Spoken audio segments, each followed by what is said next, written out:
గుంటూరు జిల్లా నుంచి ఒక ఆయన, అయ్యా నా కూతురికి డివోర్స్ వచ్చేటట్లుగా ప్రార్థన చేయండి అయ్యా అన్నాడు.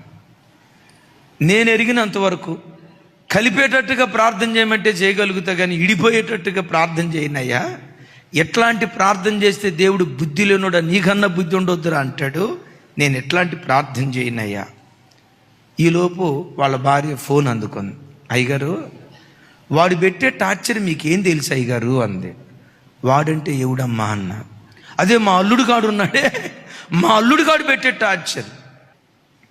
నిజమేనమ్మా, కన్న గర్భంగా నీకు బాధ ఉంది, నేను కాదంట్లా. ఎందుకేమైంది? 6 నెలలు అవుతుంది అయ్యగారు అమ్మాయి ఇంటికి వచ్చి. వాడు కనీసం ఒక్కసారి కూడా ఇక్కడికి రాలేదు అయ్యగారు.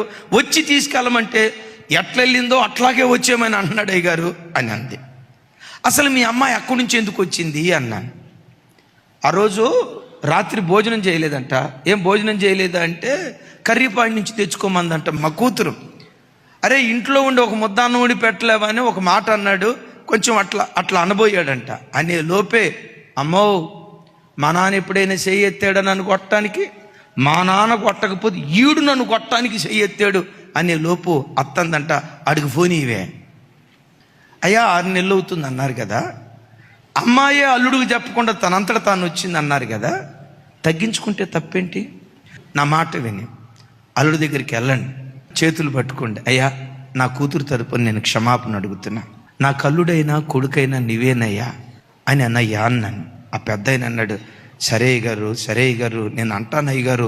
ఆ పెద్ద ఆయన నా మాట పట్టుకొని ఏమన్నా భరిస్తానయ్యా, నా కూతురు కాపురం నిలవబెడతానయ్యా అని భయపడతా అల్లుడింటికి వెళ్ళాడు. మామయ్య రావటంతో అల్లుడు తలుపు తెరిచి రండి మామయ్య గారు అన్నాడంట. కూతురుని దించి సారీ అయ్యా అని చేతులు పట్టుకోపోతే ఆ మామయ్యని అట్లా వాటేసుకొని, నాకు తండ్రి లాంటి వాళ్ళు మావయ్య, మీరు క్షమాపణ చెప్పటం ఏంటి? భార్యాభర్తలు అన్న తర్వాత ఎన్నో జరుగుతాయి, నా భార్యను నా ఇంటికి తీసుకొచ్చారు కదా, నాకు అదే చాలని అన్నాడంట. సరే బాబు మీరు కలిసి ఉంటాను అంటున్నారు కదా, నేను వెళ్ళిపోతాను అంటే అల్లుడు అన్నాడంట, మావయ్య మీ కొడుకు లేరుగా, ఈ రోజు నుండి నేనే మీ కొడుకుగా ఉంటాను, ఇక్కడే ఉండండి. 4 రోజుల తర్వాత ఫోన్ చేసి ఏమన్నాడు తెలుసా? ఓర్పు బ్రతుకుల్ని ఇంత అద్భుతంగా కడతాదని నాకు తెలియదయ్యా.